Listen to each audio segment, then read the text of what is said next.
बिस्मिल्लाहिर्रहमानिर्रहीम, अस्सलाम वालेकुम। लाइव डॉक्टर शाहिद मसूद के साथ मैं हूँ सुमेरा सलीम। नाज़रीन, वज़ीर आज़म शहबाज शरीफ साहब की ज़ेर सदारत वफाकी काबीना का इजलास हुआ, जिसमें 8 निकाती एजेंडे पर गौर किया गया। दूसरी जानिब अपोजिशन जमातों का भी अहम इजलास हुआ है। इजलास से मुल्क की सियासी सूरत हाल और अपोजिशन की मुश्तरका हिकमत अमली पर भी तफसीली गुफ्तगू की गई है।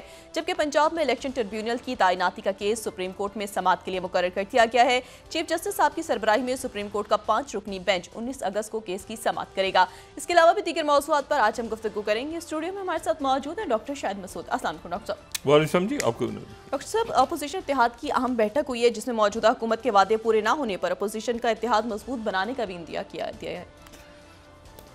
सियासत जाहिर है कि आने वाले दिनों में कोई रुख इख्तियार करेगी।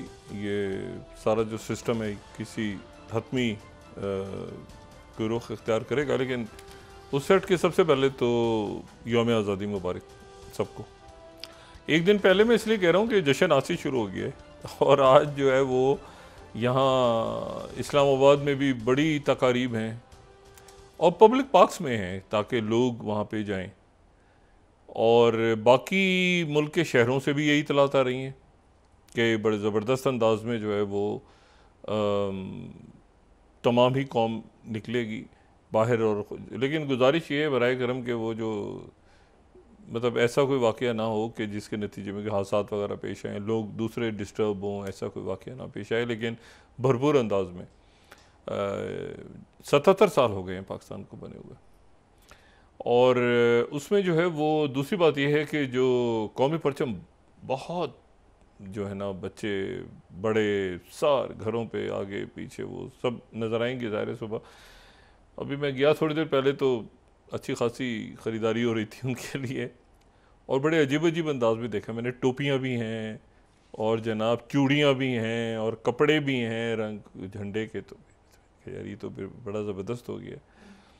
तो कोई बच्चे वो शक्लों पे भी चेहरे पे भी करवाते हैं, ये झंडा बनवा लेते हैं। अच्छा, ज़बरदस्त।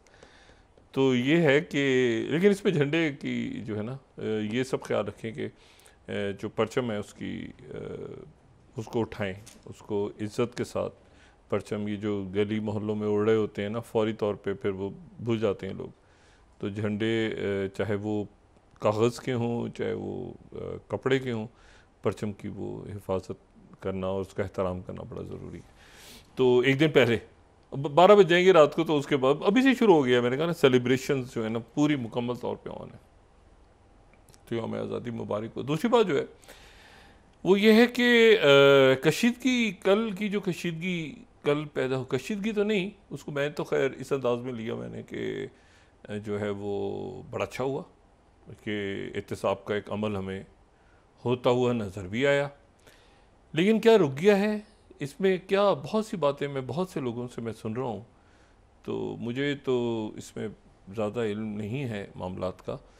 लेकिन हमारे जो ब्यूरो चीफ़ हैं मियाँ शाहिद साहब वो हमारे साथ होंगे और हमें बताएंगे कि ये जो जनरल फैज़ की गिरफ़्तारी के आगे पीछे ये क्या है। मैं इसको नहीं ज़्यादा समझ पाया, बहुत सी बातें सुनने में आ रही हैं लेकिन उनके पास क्या इतलात हैं। मियाँ शाहिद साहब अस्सलाम वालेकुम। वालेकुम अस्सलाम डॉक्टर साहब। मियाँ साहब ये जनरल क्या नाम पूरा, जनरल फैज़ हमीद। जी जी डॉक्टर। अच्छा, इनकी कैसे ये क्या है गिरफ्तारी हुई है तो ये ख़त्म हो गया सिलसिला या मट्टी पाव है या आगे आपको लगता है कि सख्त कोई मामला है यानी सख्त गिरफ्त है? जी डॉक्टर साहब देखें, ये सिलसिला ख़त्म नहीं हुआ। आपने पहले कहा कि एहतसाब का अमल जैसे क्या रुक गया है, नहीं ऐसा नहीं है। एहतसाब का अमल शुरू हुआ है और ये कहा जाए कि इससे पहले तमाम तर काम, तमाम तर वो सबूत, तमाम तर जो है वो डांडे शांडे सारे जो हैं वो इकट्ठे कर लिए गए। तमाम तर तहकीकात जो हैं वो मुकम्मल हो चुकी हैं और उसी वक्त जो है वो तमाम तर तहकीकात मुकम्मल करके ये गिरफ़्तारी हुई है। ये सबसे बड़ी गिरफ़्तारी है और इसके बाद बहुत सी गिरफ़्तारियाँ होनी हैं और बहुत सी गिरफ़्तारियों में तमाम तबकात के वो लोग जो करप्शन में मुलव्वस हैं, जो मुल्की मफाद के ख़िलाफ़ काम करते रहे, जो मुल्क में अफरा तफरी फैलाने के लिए काम करते रहे, जो अदम इस्तेहकाम के लिए काम करते रहे, जो माशी दहशत गर्दी में इन्वॉल्व रहे, जो डिजिटल दहशत गर्दी में इन्वॉल्व रहे, वो सारे के सारे लोग जो हैं वो अब पकड़े जाएंगे। माशी दहशत गर्दी, ये लफ्ज़ मुझे अच्छा लगा। अच्छा ये बताएं कि ये DGISI रहे हैं तो जाहिर है इनके जो रवाबित हैं वो एक कोई यानी तनूर वाला या कोई गरीब अवाम आम लोगों से तो नहीं होंगे। आप ये कहना चाह रहे हैं कि जो अशराफिया या बदमाशिया है वो जद में आने वाली है, ये आपका कहना है? डॉक्टर साहब उनके ताल्लुकात सबसे रहे हैं, ये मेरे पास सबूत हैं। ये तो ये पलंदा पूरा है, ये है टॉप सिटी का, ये है 12 मई की रात सुबह 4 बजे जो कुछ हुआ उसका, लेकिन ये एक पिनट है। इसके अलावा बहुत कुछ है जिनके साथ उनके ताल्लुकात रहे। उनके ताल्लुकात जो हैं वो मीडिया से भी रहे, उनके ताल्लुकात सियासतदानों से भी रहे, उनके ताल्लुकात ताजरों से भी रहे, उनके ताल्लुकात जो हैं वो माशी दहशत गर्दों से भी रहे, उनके ताल्लुकात जो है मुल्क दुश्मनों से भी रहे, उनके ताल्लुकात जो है इंटरनेशनल भी रहे। ताल्लुकात होने में क्या बुराई है? इससे बढ़ के मतलब ताल्लुकात हैं। देखिए सर, नहीं, जो उनकी चार्जशीट है वो बड़ी अजीब सी है। अच्छा, जिसमें ये कहा गया है, जो उनकी चार्जशीट है, जो इल्जामात हैं उन पर, वो बड़े ही तशवीशनाक हैं। अच्छा। वो बड़े ही खतरनाक हैं। वो क्या है? एक तो टॉप सिटी है, वो तो सामने है, वो तो सुप्रीम कोर्ट का जो ऑर्डर था उस पर उसका अमल दरामद है, लेकिन उसके अलावा 9 मई का जो मामला है वो भी उन पर है, उनके सर है, उनके इल्जाम जो है उन पर है। इसके अलावा KPK के अंदर अदम इस्तेहकाम। एक मिनट, 9 मई के यानी ये मास्टरमाइंड हैं, सहूलतकार हैं, क्या इल्जाम क्या लग रहा है? देखिए इल्जाम ये है कि ये मास्टरमाइंड थे। इल्जाम ये है कि जो फौजी तनसीबात पर हमले हुए वो कौन कर सकता है, वो इसकी रहनुमाई कौन कर सकता है? रहनुमाई तो नहीं कहा जा सकता, सहूलतकारी कौन कर सकता है? वो कर सकता है जो अंदर का बंदा हो, जो अंदर का बेदी हो। तो इन्होंने वो मशवरा भी दिया, इन्होंने बानी PTI को ये मशवरा दिया कि ऐसा किया जाए, इन्होंने वो उस वक्त का माहौल बनाया कि ऐसा किया जाए, वो इसमें भी ये भी इल्ज़ाम है। इसके अलावा मुल्क के अंदर अदम इस्तेहकाम फैलाने का इल्ज़ाम भी है। इसमें मुल्क में अफरा तफरी का प्रोग्राम बनाना और बगावत का माहौल पैदा करने का इल्ज़ाम इन पर है। और मुख्तलिफ शख्सियात जिसमें मीडिया पर्सनस भी हैं, जिसमें ताजर हजरात भी हैं, जिसमें जो सियासतदान भी हैं, उनके बारे में बड़ा ख़तरनाक मंसूबा था, जो कि मैं ज़बान पे नहीं लाना चाह रहा कि वो कितना खतरनाक मंसूबा था। बता दें मियां साहब, बता दें। उनकी जिंदगियों को, नहीं, वो गिरफ्तार हो गए, बता दें डॉक्टर साहब, उनकी जिंदगियों को खतरा था, उनको कत्ल कराने का मंसूबा था। अरे वो भी इल्जाम है इन पर, वो भी इल्जाम है। अगर वो साबित हो जाता है तो कितना खतरनाक इल्जाम है। नहीं, एक मिनट, आप ही कह रहे हैं कि कई शख्सियातों को कत्ल करवाने का भी मंसूबा था? बिल्कुल डॉक्टर साहब, ये मंसूबा था, ये मंसूबा था, ये इल्जाम है उन पर कि ये उनका मंसूबा था कि ये होना, वो करना जा रहे थे, वो मंसूबे पर अमल दरामद करने जा रहे थे। लेकिन जो औकाब की नज़र रखने वाले हमारे कानून नाफिज करने वाले इदारे हैं, उन्होंने ये सब कुछ बांपा है। उन्होंने तमाम तर वो डांडे जो हैं वो पकड़े हैं। सिर्फ इसमें जनरल फैज़ हमीद नहीं हैं, बड़े बड़े नाम हैं डॉक्टर साहब, बड़े बड़े नाम हैं जो कि आइंदा आने वाले दिनों में आपको नजर आएंगे। से बड़ा क्या नाम होगा? ये तो मतलब इनसे बड़ा क्या नाम होगा? इनसे बड़ा भी नाम हो सकता है, उनसे बड़ा नाम भी हो सकता है। ये दो बड़े नाम जो हैं, दो बड़े नाम वो भी, और उसके बाद नहीं, एक मिनट, इनसे बड़े नाम भी हो सकते हैं? बिल्कुल हो सकते हैं सर, बिल्कुल हैं, बल्कि हो नहीं सकते हैं। अच्छा, वो भी, उनकी गिरफ्तारी भी सामने आएगी और वो लोग भी सामने आएंगे जो मुकम्मल तौर पे सहूलतकारी में मुलव्वस रहे, जो मुकम्मल तौर पे करप्शन में मुलव्वस रहे, जो मुकम्मल तौर पे उसमें जो अफरा तफरी में मुलव्वस रहे, जो मुकम्मल तौर पे मुल्क में जो अनरेस्ट पैदा करने के लिए तमाम तर अवामल जो हैं जिन्होंने बुरुएकार लाए। ये तो मुझे सब ऐसा लग रहा है कि जैसे एक किसी पार्टी की तरफ इशारा हो रहा है। बिल्कुल नहीं है डॉक्टर साहब, अच्छा। बिल्कुल नहीं है, किसी एक पार्टी की तरफ इशारा नहीं है। अच्छा, ये हर उस शख्स की तरफ इशारा है जो इस मुल्क का दुश्मन है, जो इस मुल्क के खिलाफ है, जो इस मुल्क की मैशत को जिसने खोखला किया है। नहीं तो आप कहना चाह रहे हैं कि ये अक्रॉस द बोर्ड है? बिल्कुल अक्रॉस द बोर्ड है। मैं डॉक्टर साहब इसको मिलाऊंगा IPPs के साथ भी, क्योंकि IPPs जो हैं वो भी मुल्क दुश्मनी है। IPPs के साथ जो कैपेसिटी पेमेंट है, जो जिसने आज इस नहज पर मुल्क को पहुंचाया है, ये मुल्क दुश्मनी है। इसके भी तमाम तर सबूत मिल चुके हैं, तमाम तर तहकीकात मुकम्मल हो चुकी हैं।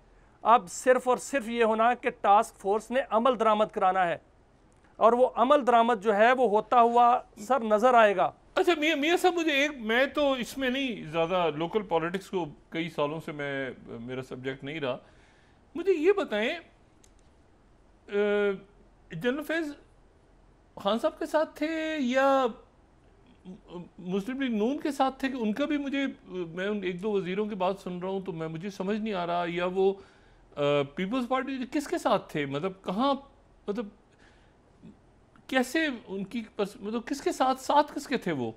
सर देखिए, जनरल फैज इतने तेज़ और इसको कहा जाए तो शातिर का लफ्ज़ जो है वो इस्तेमाल कर लिया जाए तो वो गलत नहीं होगा। वो इतने शातिर थे कि बैक वक्त 3-4 लोगों को उन्होंने एंगेज किया हुआ था जो मुल्क के सबसे बड़े लोग थे। अच्छा। जिसमें देखें नवाज शरीफ, उसमें इमरान खान, उसमें जनरल बाजवा, उसमें पीपल्स पार्टी की क़यादत, इन्होंने सबको एंगेज किया हुआ था और सबको ये यकीन दिलाया हुआ था कि मैं वफादार हूँ, और सबको फर्दन यकीन दिलाया हुआ था कि मैं आपका वफादार हूँ, आप ऐसे कीजिए, मैं आपके लिए एक्सटेंशन का बंदोबस्त कर रहा हूँ, आप मेरा साथ दीजिए, मैं आपको वज़ीर आज़म मैंने बनाया है और उनको तुन के रखिए और मुझे आर्मी चीफ बना दीजिए। और दूसरी जानब ये कहा जा रहा था कि आप हुकूमत ले लीजिए पंजाब की और उसके बाद हम वफाक का भी बंदोबस्त करेंगे।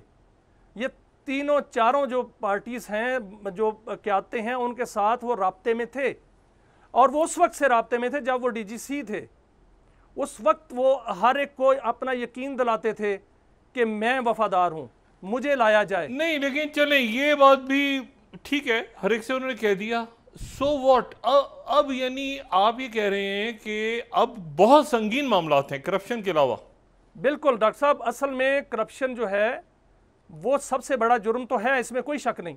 मुल्क खोखला इसीलिए हुआ है। उन्होंने जो करप्शन की है वो उसमें या उन पर इल्ज़ाम है, उसमें कोई शक नहीं, बहुत बड़ा जुर्म है, उसमें उनको गिरफ्तार किया गया है। लेकिन इसके पीछे जो जितनी भी लिस्ट है उनकी चार्जशीट की, वो बहुत लंबी है, वो बड़ी ख़तरनाक है, और वो उसमें वो अकेले नहीं हैं, उसमें बहुत से लोग जो हैं उसमें उनके साथ मुलव्वस है, जिनको उन्होंने अपने साथ मिलाया या वो लोग उसका हिस्सा बने। वो सब के सब जो हैं वो अब शिकंजे में आएंगे। और बात यह है कि तहकीकात ये होनी नहीं है। अब सर, आप प्रेस रिलीज आपने देखी होगी, ISPR कहता है कि तहकीकात मुकम्मल हो चुकी, अब जो है उनके खिलाफ कार्रवाई होगी। तो क्या फ़ौज अपने बड़े ओहदे के खिलाफ जो कार्रवाई करनी जा रही है तो फिर बाकी करप्ट बच जाएंगे? क्या बाकी मुल्क दुश्मन जो है वो बच जाएंगे? ये सारे का सारा अब ऑपरेशन जो है वो फ़ौज करेगी। इसको मैं ऑपरेशन का नाम इसलिए दे रहा हूँ कि ये सर्जरी होनी है, इसको अदम इस्तेहकाम पैदा करने वालों के खिलाफ जो है वो कार्रवाई होनी है, और वो कार्रवाई आहनी हाथों से होनी है, और वो शुरू हो जाएगी, क्योंकि सबसे बड़ी मिसाल जो है वो खुद अफवाज पाकिस्तान ने अपना एहतसाब करके जो सामने पेश कर दी है। अच्छा, लेकिन मुझे ये बताएं कि ये एक तो जाहिर है कि पहली दफ़ा सुना और उसमें मुख्तलिफ लोग मुख्तलिफ बातें कर रहे हैं सारे, जाहिर है कि इसको पॉलिटिकल रंग भी दिया जा रहा है। आप इसको सियासी रंग दे रहे हैं या ये सियासत से हट के आप इसको, मतलब जो मैं कहता हूँ कि मतलब पॉलिटिकल विक्टिमाइजेशन ना हो, अक्रॉस द बोर्ड हो, तो फिर ये मुल्क ठीक होगा? देखिए सर, ऐसा ही होगा, क्योंकि ये सियासी रंग कड़ा मैं मियाँ साहब माजरत, मैं कहता कलामी कर रहा हूँ, कड़ा एहतसाब ये जो है ना कि वो मतलब जेलर भी ठटर रहे होते हैं कि यार 1 मिनट इसको पकड़ो ना पकड़ो, ये कल छुट के वापस आ जाएगा और हमारे सर पे नाजल हो जाएगा। मतलब ये एक दफ़ा जो है ना ऐसा एहतसाब हो जो बस ये पूरा का पूरा मकड़ी का जाला ख़त्म हो जाए। मैं तो ये ख्वाब देखते देखते अब मेरा ख्याल है कि अब क्या कहूँ मैं जी। सर, ये ख्वाब शर्मिंदा ताबीर होने वाला है और वो वक्त गुजर चुका है जब ऐसा होता था। आप जो बात कर रहे हैं ना मुझे शर्मिंदा सुनाई दे रहा है, सिर्फ शर्मिंदा ताबीर कह रहे हैं आप? जी, शर्मिंदा ताबीर होने वाला है सर। अच्छा, वो ख़त्म हो चुका वक्त, वो सर ख़त्म हो चुका वक्त, क्योंकि मैंने जो देखा, जो मेरी तहकीकात हैं वो ये हैं, जो मेरी खबर है वो ये है कि तमाम तर काम हो चुका है, तमाम तर तहकीकात हो चुकी हैं। ये जो आपने देखा इससे पहले जितना भी अरसा गुजरा है, इसमें बहुत खामोशी से लोगों ने ये समझा कि शायद इस्टेब्लिशमेंट कमज़ोर पड़ गई है, लोगों ने ये समझा कि शायद कंप्रोमाइज़ हो गया है, किसी ने ये समझा कि हम जो माशी दहशत गर्द हैं वो इसी तरह आज़ाद रहेंगे। लेकिन नहीं, ऐसा नहीं हुआ। तमाम तर तहकीकात मुकम्मल हो गई, किसी इनको मालूम तक नहीं हुआ, लेकिन ऐसा ही एहतसाब जो है वो पुरअसर होता है, और ऐसा ही एहतसाब जो है वो अब होने जा रहा है, क्योंकि तमाम तर चीज़ें भी मुकम्मल हो गई हैं, तहकीकात भी मुकम्मल हो गई है, और उन ज़िम्मेदारान से दस्तखत भी ले लिए गए हैं। आपने देखा पिछले दिनों की टाइमलाइन क्या है सर, आप देखें गौहर एजाज साहब जो हैं उन्होंने कौम को बता दिया है कि आईपीपीज़ ने क्या क्या गुल खिलाए हैं। या बच्चे को पता है कि आईपीपीज़ ने क्या क्या गुल खिलाए हैं। हमें हमारा जो माशी कत्ल किया है वो किस तरह किया है कि एक बच्चे को पता चल गया है। हुकूमत इस पे कमिटेड है कि एहतसाब होना चाहिए। हुकूमत इस पे कमिटेड है कि जिसका आईपीपी जो गलत माहिदे हुए हैं उसको जो है वो इबरत नहीं, इस अरेंजमेंट में तो खुद वो नाम है ना आईपीपी इसके। मैं यही डॉक्टर साहब कह रहा हूँ कि जब हुकूमत ने खुद कमिटेड है कि उसका एहतसाब होना चाहिए, उसको जो है इबरत की मिसाल बनाना चाहिए, तो जब टास्क फोर्स उस माहिदे को खोलेगी और उसमें पता चलेगा कि ये फलां का भाई है, फलां का भतीजा है, फलां का बेटा है, तो क्या वो खुद अपने दस्तखत करते हुए उसको वो कहेगा कि ये गलत है? क्या वो खुद कहेगा कि हमारे साथ ज्यादती हो रही है? नहीं तो अगर फौज ने कर दिए तो ये क्यों नहीं करेंगे? बिल्कुल बिल्कुल बिल्कुल, यही मैं कह रहा हूं कि अब जो मामला है वो होगा। मैं यही कह रहा हूं सर कि अब जो एहतसाब है वो सबका होगा और क्रॉस द बोर्ड होगा। अब ये नहीं होगा कि फलां छूट जाएगा, फलां लाडला है, कोई लाडला नहीं है। अच्छा वैसे मियां साहब मैं आपको एक बात बताऊं, मुझे गिरफ्तारी वगैरह से ज्यादा दिलचस्पी है नहीं, पैसा आना चाहिए वापस। सर पैसा आएगा। ये जो अरबों खरबों रुपया ले गए हैं मुल्क से निकाल के डॉलर्स की सूरत में, डॉलर्स में ले रहे हैं पैसा आईपीपीज़ का कई सालों से, ये पैसे में ज़्यादा दिलचस्पी है मुझे। इनको तो अगर कोई गिरफ्तारियां होती है भी वो तो सरकार के, वो तो हमारे खाते में ही जाता है इनका खाना पीना जो है। सर 1994 से लेके अब तक पैसा ही तो गया है, वो पैसा वापस आना है। वो जो कैपेसिटी पेमेंट ली है, वो जो डॉलरों में जो है मुनाफा लिया है गैर कानूनी तौर पे, वो जो किकबैक्स लिए हैं वो सारा वापस आना है। वो सारे लोगों के नाम जो हैं वो आइडेंटिफाई हो गए हैं across the board, across the board. No किसी के साथ कोई इम्तियाज नहीं बरता जाएगा। मैं यही बात कर रहा हूं सर कि जो जराए कहते हैं वो ये कहते हैं कि लाडला सिर्फ आइन है और कानून है, बस। अब कोई लाडला नहीं है, अब लाडला सिर्फ एक है, वो आइन और कानून है। तो ये मतलब है कि यौम आज़ादी से 1-2 रोज पहले ये एक इंडिकेटर हमारे पास बहुत बड़ा आ गया है, बहुत बड़ा इंडिकेटर। बिल्कुल सर, आपने देखा। आपको ये लगता है कि इसी में मतलब हम खुश हो के यौम आज़ादी मनाएं और फिर तवक्को करें कि इसके बाद ये एक्सेलेरेटर दबेगा? सर आपको याद होगा कि हर यौम आज़ादी पर यादा किया जाता था कि हमने आइंदा जो है वो पुरज़म होकर जो है वो कौम के वो फलाह बहबूद के लिए काम करना है। इस दफ़ा ये नहीं है, इस दफ़ा ये है पुरज़म है वो अपना वो फोर्सेस, वो कानून करने वाले इदारे, कानून नाफिज करने वाले इदारे कि हमने एहतसाब करना है और हमने एहतसाब करके मुल्क को वाक़तन क्लीन करना है। पूरी दुनिया का ये मुतालबा है सर। आपके जो जितने भी मालियाती इदारे हैं उनका मुतालबा है, वो पैसे नहीं दे रहे, वो इसलिए हम पर इत्मीनाद नहीं कर रहे। वो कहते हैं कि अपना घर साफ करें। अपना घर कौन सा है? अपना घर यही है कि जो करप्शन है उसको ख़त्म करें, जो पैसा लूटा है वापस आए, लोगों का बाहर जो इन्वेस्टर्स हैं उनका इत्मीनाद बढ़े, और वो इत्मीनाद तब भी बढ़ेगा जब एहतसाब होगा और फैसला कर लिया। अच्छा आपने एक बात इंटरेस्टिंग की कि इनको गिरफ्तार तो करप्शन पे किया गया है, जाहिर है कि करप्शन के मेगा करप्शन चार्जेस हैं या मेगा करप्शन चार्जेस हैं सर, मेगा करप्शन और मल्टीपल चार्जेस हैं। अच्छा मेगा करप्शन चार्जेस हैं, और उसके अलावा आप कह रहे हैं कि मजीद इससे भी खतरनाक चार्जेस हैं। एक बात तो आपने ये की, दूसरी बात आप कह रहे हैं कि इससे भी बड़े लोग आने वाले दिनों में पकड़े जाएंगे। बिल्कुल आएंगे सर, बहुत से लोग जो हैं वो सलाखों के पीछे होंगे और उनके खिलाफ कार्रवाई होती हुई नजर आएगी, और ये तमाम तर सबूत जो हैं वो मिल भी चुके हैं। जिनको गिरफ्तार किया गया है वो भी ये बात जो है वो कर चुके हैं कि जो उनके बयानात की रोशनी में जो है गिरफ्तारियां होनी हैं। और आइंदा आप आने वाले दिनों में आप देखेंगे तो ये जो मैं कहता हूँ मकड़ी का जाला, ये डांडे मिले हुए हैं इधर से उधर, इधर उधर फैले हुए हैं, वो सारा मतलब वो नेक्सस पकड़े गए हैं, आप ये कह रहे हैं? जी बिल्कुल, पूरा नेक्सस पकड़ा गया है। 2 बड़ी गिरफ्तारियां होनी है, उसके बाद पूरा नेक्सस जो है वो पकड़ा गया है, और वो पूरे नेक्सस जो है वो उसके जितने भी सहूलतकार, जितने भी किरदार हैं, सारे पकड़े जाएंगे और सारे गिरफ्तार होंगे सर। और आइंदा वो लोग भी गिरफ्तार होंगे जो अपने आप को ये समझ रहे हैं कि हम छुपे हुए बैठे हैं, हमें हमारे तरफ जो है वो किसी की नज़र नहीं है, लेकिन वो नज़र जो है वो मौजूद है, वो काबी नज़र बिल्कुल ना सिर्फ नज़र है, जो पैसा मुल्क से बाहर ले गए वो उनका पैसा तो वापस आएगा ना सर, वो तो मुल्क के अंदर ही हैं सारे। अब मुल्क के बाहर शायद कुछ लोग हों, बाकी तो सारे अंदर हैं। तो जब मुल्क के अंदर हैं वो पकड़े जाएंगे, जो मुल्क से बाहर हैं वो इंटरनेशनल लॉज भी तो है ना सर, जो इंटरनेशनल कवानीन हैं, जब मुल्क में के अंदर जो है एहतसाब होता हुआ नजर आएगा तो वो ममालिक जो है वो तावन तो करेंगे ना, वो लोगों को जो बाहर ले गए हैं पाकिस्तान का सरमाया, और बाहर जाके जो वो किन ज़राए से बाहर गया है ये भी तो देखना पड़ेगा। तो इसी तरह सरमाया वापस आएगा सर, और वो आना चाहिए, और ये होता हुआ नज़र आएगा सर। अब चलें देखते हैं मियां साहब, ये एक बड़ी गिरफ्तारी तो हुई है और तारीख में ये पहली दफ़ा इस तरह से फैसला किया गया है कि इस तरह की शख्सियत को, इस लेवल पे शख्सियत को करप्शन में गिरफ्तार किया गया है।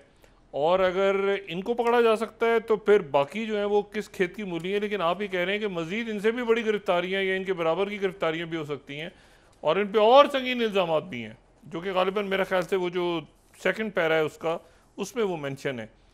तो लेकिन ये मुल्क के लिए अच्छा होगा मियां साहब इंशाल्लाह। जी इंशाल्लाह सर, मुल्क के लिए बहुत अच्छा होगा, और मुल्क का मुस्तकबिल बड़ा रोशन है, और मज़ीद मुल्क के जो है वो इसी एक्शन से तरक्की मिलेगी, क्योंकि अब जो कार्रवाई होगी वो हतमी होगी। अब ये नहीं होगा कि कार्रवाई सिर्फ नाम की होगी और उसके बाद जो है वो जिसको भी पकड़ा गया वो किसी ना किसी सूरत में NRO लेके वापस आ गया और किसी ना किसी सूरत में वो सामने आ गया। ऐसा नहीं होगा। अब जो पकड़ा जाएगा वो पूरा हिसाब देगा, और उसके बाद वो अपनी ज़िंदगी की सज़ा जो है वो भुगतेगा। ये अब तय पा चुका है सर। मियां साहब बहुत शुक्रिया, और इंशाल्लाह आपसे अंदर बात होती रहेगी। ये तो मियां शाहिद साहब ने बड़ी ख़बरें दी हैं। वो ये कह रहे हैं कि जी तैयारियां मुकम्मल हैं, शवाहिद भी हैं, नेक्सस भी आइडेंटिफाई हो चुके हैं, लोगों ने पकड़ा भी जाना है। और देखें, इस बात में इसलिए वज़न नज़र आ रहा है कि ये गिरफ्तारी करप्शन पे हुई है, तो माजी के बरखिलाफ़ इस पे हम यकीन और ईमान, मतलब मेरी तरह हो सकता होना चाहिए कि कुछ होने जा रहा है और इंशाल्लाह होगा जी। और बाकी ये है कि आप वक्फ़ा लें, यौम आज़ादी की तकारीब शुरू हो गई हैं। एक बस मुझे एतराज़ है कि जो बाजें हैं उनको बजाने पे पाबंदी लगा दी गई है, बाकी सब खैर है। तो बाजों ने क्या किया था, छोटे छोटे बच्चे बाजे बजाते थे, तो यहाँ पे हॉर्न बजने, बाजे बजाने पे पाबंदी है। बहरहाल आप वक्फा लें, उसके बाद बात होती है। जी नाज़रीन, वापस आते हैं एक छोटे से ब्रेक के बाद।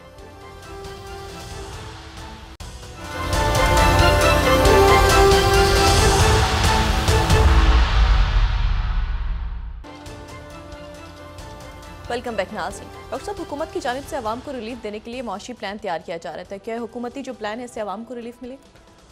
मुझे तो बिल्कुल इल्म नहीं है कि कौन सा प्लान बन रहा है। मुझे तो ये पता चला है बस आज रात पेट्रोल की कीमतें कम हो रही हैं, तो ये शॉर्ट टर्म में कोई एक अच्छी खुशखबरी आ जाती है रात को, उलट ना हो जाए कि बढ़ ना जाए। अभी तक तो इतलात ये आ रही हैं कि पेट्रोल की कीमतें कम हो रही हैं रात को। बाकी माशी प्लान तो एक तवील मुद्दत ही, जब तक ये वही बात, जब तक ये करप्शन का खात्मा नहीं होता, आप जितने मर्जी माशी प्लान बना लें। कैसे आप ये IPPs के साथ लोगों को घरों में बिल भेज रहे हैं और माशी प्लान बना रहे हैं कैपेसिटी चार्जेस के नाम पे? ये पॉसिबल नहीं है जब तक अकाउंटेबिलिटी नहीं होती, और अकाउंटेबिलिटी दहशत गर्दी के साथ बराह रास्त उसका ताल्लुक है। ये जो डिस्टेबलाइजेशन होती है ना रियासत की, तो उसमें सारे फैक्टर्स पर एक साथ काम करते हैं। इनकी मीशत भी ख़राब हो, इनमें सोशल अनरेस्ट भी हो, पोलिटिकल अनसर्टिनिटी भी हो, ये सारा। और जो लोग कर रहे होते हैं बैठ के, वो तो उनकी ज़िंदगियाँ तो बड़ी, वो तो आराम से बैठे होते हैं, तो उन पे हाथ डालना ज़रूरी है, और बाकी नीचे सारा मामला ठीक हो जाएंगे।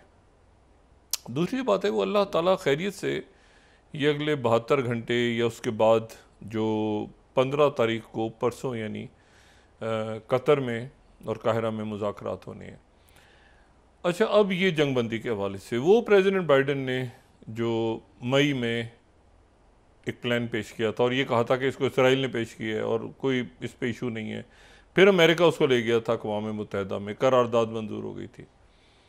अब ये है कि ईरान जो है, एक तो ईरान के जो प्रेसिडेंट हैं उनसे बात की है फ्रांस ने, उनसे बात की है बरतानवी वज़ीर आज़म ने, जो कि कई सालों के बाद मेरे ख्याल से किसी बरतानवी वज़ीर आज़म की पहली बात हुई है। जो स्काई न्यूज़ भी ये ख़बर दे रहा है, 10th स्लाइड अगर हम कोट करें, स्टर्मर की जो ईरान से बात हुई है, refrain from attacking Israel in rare phone call with country's president. ये बड़ा कम हुआ इस तरह से, बल्कि इसको 11वीं स्लाइड अगर हम देखें तो फ्रीडम पोस्ट इसको इस तरह से खबर दे रहा है, becomes the first prime minister to phone Iranian president in 3 years as he calls for calm. और इसी को फिर गवर्नमेंट ऑफ यूके ने इसकी प्रेस रिलीज भी पूरी जारी की है। अच्छा, इसी तरह से जर्मन चांसलर ने भी कॉल की है ईरान के प्रेसिडेंट को, और ये 13 स्लाइड उसमें वो जो शोज़ हैं, चांसलर शोज़, वही कह रहे हैं कि रिस्ट्रेन से काम लिया जाए। लेकिन इसमें अच्छा, फिर अमेरिका ने रब्ता किया है टर्की से भी, टर्की से रब्ता किया है, और टर्की से रब्ता करने के बाद Daily Sabah 7 slide UK seeks Turkey shed to reach out to Iran to deescalate, और वॉइस ऑफ अमेरिका कह रहा है कि US are Turkey to prevail on Iran. लेकिन हतमी तौर पे जो फैसला ईरान की तरफ से आ रहा है वो एनबीसी अभी थोड़ी देर पहले 9th स्लाइड कि ईरान ने रिजेक्ट कर दिया सारा प्रेशर। अच्छा, इसमें जो है अब देखें 2 रोज़ हैं दरमियान में, और ये मुज़ाकरात शुरू होने हैं काहिरा में या कतर में, और इसराइल वहाँ पहुँच रहा है। हमास ने कहा है कि हम वहाँ नहीं जाएंगे, और जो कुछ होगा वहाँ पे वो बात हो चुकी है, तय हो चुकी है बात, तो हम जा रहे हैं। और पीछे ये जो शहादतें हो रही हैं, और ख़ास तौर पे जो स्कूल पे बमबारी हुई है। लेकिन इसमें एक बात बड़ी इंटरेस्टिंग है, इसकी कोई वजाहत कहीं है नहीं, ये प्रिंट पे नहीं है, लेकिन एक बात के इम्कानात जो वहाँ बात चली मिली लोगों से, तो उन्होंने बड़ी एक अजब सी बात बताई। उन्होंने ये कहा कि अगर 24 घंटों में, 48 घंटों में ईरान ने, फ़र्ज़ करें ईरान हमला करेगा, लेकिन अभी चूँकि एक बड़ा उसके सामने एक मामला है कि प्रेशर बिल्ड हो गया है बहुत शदीद। अभी तल अवीव के ऊपर से एक उन्होंने इंटरसेप्ट किया जो हिज़्बुल्लाह ने रॉकेट मारा था, आयरन डोम ने काम किया, तो एक प्रेशर चारों तरफ से बिल्ड हो रहा है कि भाई ये मतलब सब। लेकिन उनको याहिया सिनवर, असल बात ये है जो सबसे इशू बड़ा है वो ये कि याहिया सिनवर नहीं मिला। अब याहिया सिनवर कहाँ है, याहिया सिनवर क्यों नहीं मिली? याहिया सिनवर को ऐसी कम्युनिकेशन यूज़ कर रहे हैं इसराइली इंटेलिजेंस के मुताबिक जो उनके पास जो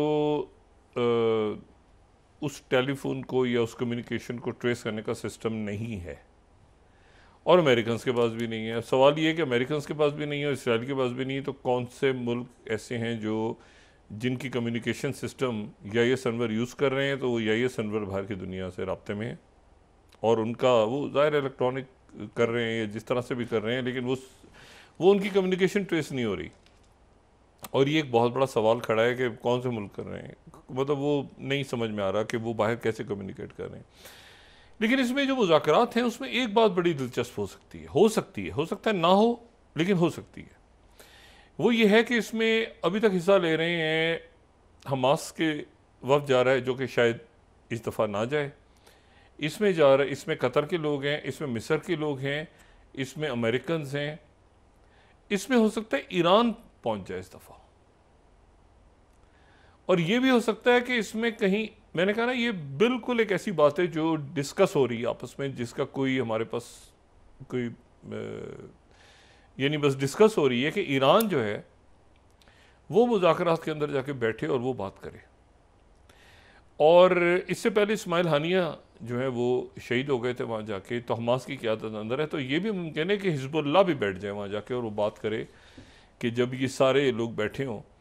क्योंकि नेतन्याहू ने एक आध और कंडीशन डाल दी बीच में, वो उसने डाली है कंडीशन कि ये जी वो जो फिलाडेल्फी कॉरिडोर है वो दोबारा, मतलब वो नेतन्याहू को पता है कि ये जैसे ही जंगबंदी हुई, जाहिरियत रुकी, तो फंदा जो है नेतन्याहू के गले में जाएगा।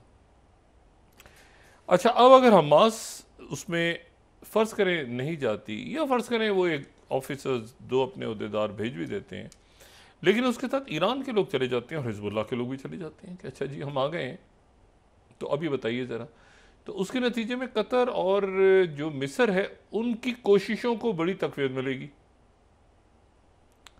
और सऊदी अरेबिया और ओआईसी के भी, क्योंकि ये तो स्टेट बात करेंगे ना कि एक मिनट, मतलब इसको भी अभी साइन करो, अभी साइन करो। इशू क्या है? क्योंकि हमास ये कह रही है ना कि माहदा तो तय हो चुका है, इम्प्लीमेंट क्यों नहीं हो रहा? अब इसमें क्या हर दफ़ा मुज़ाकरात इधर होंगे तो उधर होंगे? जब सदर बाइडन ने कह दिया कि भाई ये तय हो गया और सिक्योरिटी काउंसिल ने मंजूर भी कर लिया और उसको किसी ने वीटो भी नहीं किया, रशिया तो एब्सटेन कर गया था, तो ये एक बड़ी इंटरेस्टिंग डेवलपमेंट है। और ये भी ज़हन में रखें कि आज जो है वो मुलाकात हुई है बड़ी तवील सदर महमूद अब्बास की प्रेसिडेंट पुतिन से, और वो जो मुलाकात है बड़ी तवील मुलाकात हुई है, और उसमें प्रेसिडेंट पुतिन जो है इन हालात में, जबकि वहाँ पे आपको पता है कि यूक्रेन का एक अच्छा खासा यूक्रेन ने ऑफेंसिव एक यानी वो जो कर्ज का इलाका है वो काफ़ी अंदर वो क्लेम कर रहे हैं कि अंदर आए हुए हैं, और रशिया की एक लड़ाई भी हो रही है यूके। लेकिन महमूद अब्बास जो हैं वो 3 रोज़ा दौरे पे मौजूद हैं, और वहाँ पे अरब जो सफ़ीर हैं मॉस्को में वो उनसे भी मिल रहे हैं। तो फ़लस्तीन और ये जो सारे मामलात हैं बड़ी प्रायोरिटी पे हैं। और ये भी जहन में रखें कि चाइना भी खुल के, यानी सामने तो वो नहीं आ रहे, लेकिन खुल के चाइना फ़लस्तीनियों के साथ खड़ा है। अरब ममालिक ने हैरान कुन तौर पे OIC की अहमियत हो गई है। इससे पहले OIC वो बिल्कुल सद्दाम हुसैन फारिग हो रहा है तो उधर ये हो रहा है तो वो हो रहा है तो OIC लड़ती रहती, फ़लस्तीनियों के OIC इकट्ठी हो गई है, अरब लीग भी इकट्ठी हो गई। कहीं आपको ज़रा सा उसमें जेर ज़बर पेश का इख्तलाफ नज़र नहीं आ रहा किसी भी करारदाद में। और बल्कि जो नाराज़ मुल्क थे वो भी इकट्ठे हो गए थे, ये उससे पहले हो गए थे। यानी आप देखें ना, मिस्र और तुर्की और सऊदी अरेबिया और कतर और सऊदी अरेबिया और ईरान और आपस में जो भी इश्यूज थे वो सारे इकट्ठे हो गए। और इवन सऊदी अरेबिया ने इस पूरे मामले में, जो कि हुतीस के साथ उनका मामला तय पा गया था, इस 7 अक्टूबर से पहले उन्होंने उसको ख़राब नहीं होने दिया, नहीं UAE ने ख़राब होने दिया। हालांकि सऊदी अरेबिया और UAE उसमें उस जो खाने जंगी हो रही थी तो उसमें एक साइड ले गए थे, लेकिन उस माहदे को उन्होंने ख़राब नहीं होने दिया कि हमारे खत्ते में आग ना फैले। तो अभी बहुत अहम हो गई है कि ये अब इसमें मैंने आपसे कहा ना कि वो अमेरिका की तो पॉलिसी जो है वो बिल्कुल अमेरिका ने यहाँ से निकलना है। इराक शायद कह रहा है कि आप जाएं, हमारी जान छोड़ें, क्योंकि यहाँ सिक्योरिटी क्या बैठ के करेंगे आप, मतलब एक छोटी सी दुकान है उसमें अमरीकी बैठने में क्या करेंगे आप, मतलब है कि खुद ही हम निपट लेंगे। दाइश वाइश जिसका प्रोजेक्ट था जो भी था वो सब वाइंड अप हो यहाँ से जाएँ। तो ये इशू ये है सारा कि वो, लेकिन अमेरिका छोड़ नहीं सकता ये पूरा। अगर अमेरिका यहाँ वैक्यूम छोड़ता है तो ये यहाँ पर जो है वो चाइना और रशिया तो आ चुके हैं। अफ्रीका में देखिए ना आप, अमेरिका की जगह खाली हुई, वो जो कू बेल्ट है पूरी, तो वहाँ रशिया के बैठ गया। तो अब ये छोड़ भी नहीं सकते यहाँ पे। लेकिन अगर आप अब्राहम लिंकन को लेकर आ जाते हैं पैसिफिक से, और रूजवेल्ट और ये सारा दुनिया भर की आप जमा कर लेते हैं इसराइल को बचाने के लिए, तो उसका मैसेज अच्छा नहीं जाता। असल जो वॉर थिएटर है वो ये है ही नहीं। वो तो एशियन पिवट के तहत उसने तो जाना था। हिलरी क्लिंटन का जो मैं उस दिन दिखा रहा था, बता रहा था आपको, और प्रेसिडेंट ओबामा के दौर में वो तो एशिया था, यानी एशिया से मुराद पैसिफिक, इंडो पैसिफिक और वो सारा था, जहाँ पे एक जो है ना वो धमा चौकड़ी मची हुई है। और ख़ासतौर बांग्लादेश में जो अवामी लीग थी ना, तो अवामी राज आ गया है वहाँ पे, अवाम ने तख्ता उलट दिया हसीना वाजिद का। हसीना वाजिद भारत में बैठी हैं और वहाँ पे मुकदमात कायम हो गए हसीना वाजिद के।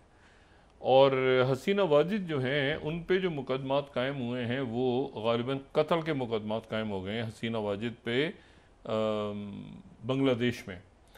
अभी सवाल पैदा ये होता है कि अगर उनके ऊपर कत्ल के मुकदमात कायम हुए तो क्या उसके ऊपर बांग्लादेश की बात, क्योंकि लोग मारे गए हैं ना, तलबा बहुत सारे मारे गए हैं, बहुत से लोग, तो वो क्या बात करेगा बांग्लादेश, नहीं करेगा, ताल्लुकात को बेहतर रखना चाहेगा। लेकिन ये है कि ये बहुत सारे सवालात उठे हुए हैं। एक तो ये कि हसीना वाजिद की हुकूमत ऐसे ही गिर गई, उनको पता ही नहीं चला।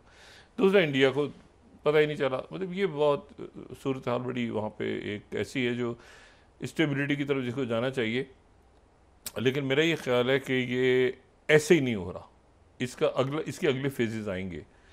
मतलब अब जैसे चिकन नेक है और बाकी, मतलब इसका ये कुछ और वाक़यात बन रहे हैं जो अभी तक वाज़ेह नहीं हो रहे। लेकिन वहाँ पर जो इलाका है ये म्यांमार और बांग्लादेश और जो उसके साथ ये मणिपुर और ये सारे इलाके, यहाँ कुछ ना कुछ तो किसी न किसी, यानी कहीं ना कहीं कुछ ना कुछ होना है।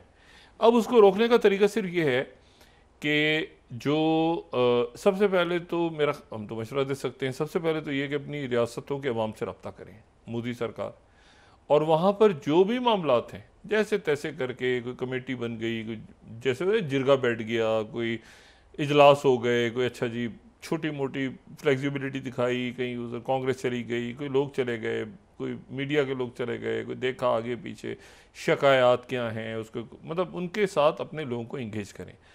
जब अपने लोगों को इंगेज करेंगे ना तो उसके नतीजे में ये होगा, शिकायतें वकायतें वो बोलते हैं, उनकी सुने, बातें सुने, उनकी शिकायत सुने, सब कुछ सुने।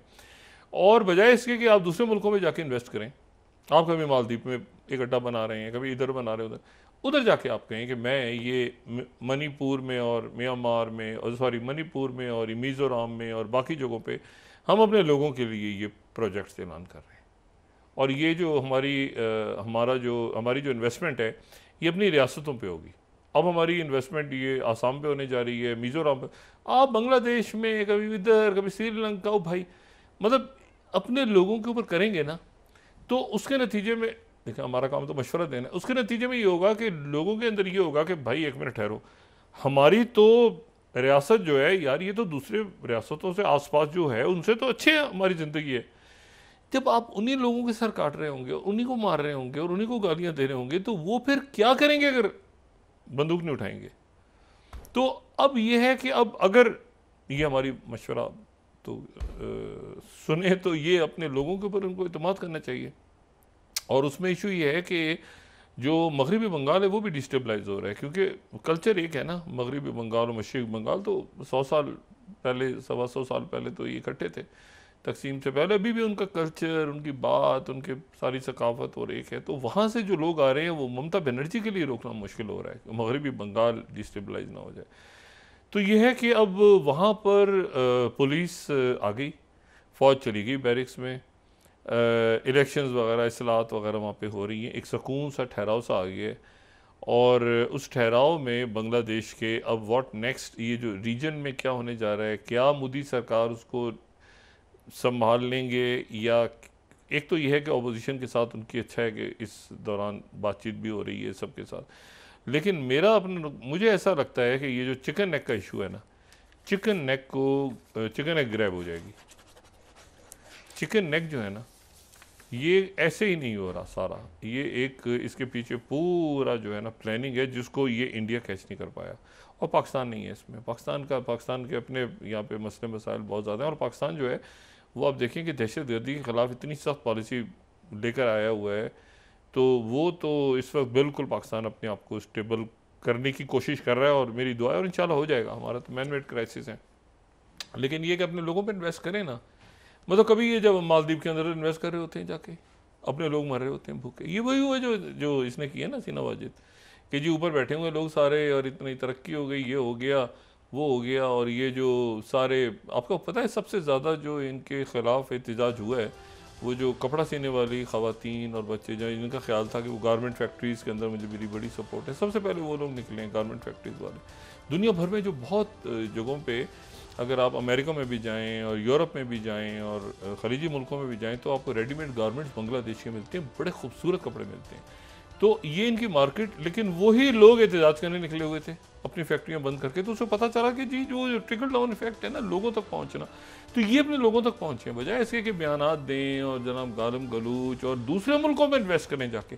आप अपनी रियासतों में इन्वेस्ट करके तो देखें, हम तो देखें बात कर सकते हैं मोदी सरकार, हम तो बात कर सकते हैं कि भाई ये आग आगे ना फैले। आप अपने लोगों में इन्वेस्ट करके तो देखें, मगर आप उनको अगर बिल्कुल ही फारिग कर देंगे, मारेंगे, गालियाँ देंगे, जुल्म करेंगे, बोलने नहीं देंगे, तो फिर नतीजे में वो कहाँ जाएंगे? फिर वो दूसरे मुल्कों की तरफ जाएंगे और बंदूक उठाएंगे जो उठाई हुई है। तो मुझे ये बिल्कुल नहीं समझ में आता कि जी अगर आपने एक्ट ईस्ट पॉलिसी बनानी है, जो कि हक है आपका बनाना, तो आप उसमें अपनी रियासतों पे क्यों नहीं इन्वेस्ट करते? मतलब बांग्लादेश में आपने इन्वेस्ट, हमने इतना दिया उतना दिया, बांग्लादेश निकल गया हाथ से। तो आप अगर अपनी रियासतों पे करते, वहाँ पे खुशहाली ले आते, वहाँ पे जॉब्स क्रिएट होती, वहाँ पे सड़कें बनी नज़र आती, वहाँ पे बड़े ज़बरदस्त शहर आबाद हो जाते, वहाँ पे टूरिज़्म शुरू हो जाता, तो ये मणिपुर में और ये मिज़ोरम में जो आग लगी हुई है इस वक्त, ये शायद ना लग पाती। मुझे नहीं पता, ताख़ीर हो गई अब इसमें, या अभी भी इनके पास कोई टाइम है। लेकिन बहरहाल हमारी दुआ है कि ये अमन की खबर आए हमें, इधर से भी बांग्लादेश और म्यांमार और इस तरफ से भी, और उधर जो कत्ल आम हो रहा है वो भी खबर हमें आए कि वो ख़त्म हुआ है, और उसमें जो ये जराइम पेशा लोग हैं इनको किसी आलमी अदालत में ले जाकर इनको सज़ाएँ दिलवाई जा रही हैं। और अल्लाह ताला अपना करम करे ग़ज़ा पे, और साथ ही तमाम मुल्क को, तमाम पाकिस्तानियों को, चाहे वो मुल्क में हों या बाहर हों, उनको बहुत बहुत जश्न आज़ादी मुबारक। जी बहुत शुक्रिया डॉक्टर साहब। नाज़रीन, इसके साथ ही आज का प्रोग्राम अपने अख्ताम को पहुंचा। मुझे सुमेरा सलीम को इजाज़त दीजिए। अल्लाह निगहबान। जी डॉक्टर साहब, अपना दोस्तों, रिश्तेदारों, गिरदोनवाह के लोगों का सब ख्याल रखिएगा। अल्लाह हाफ़िज़।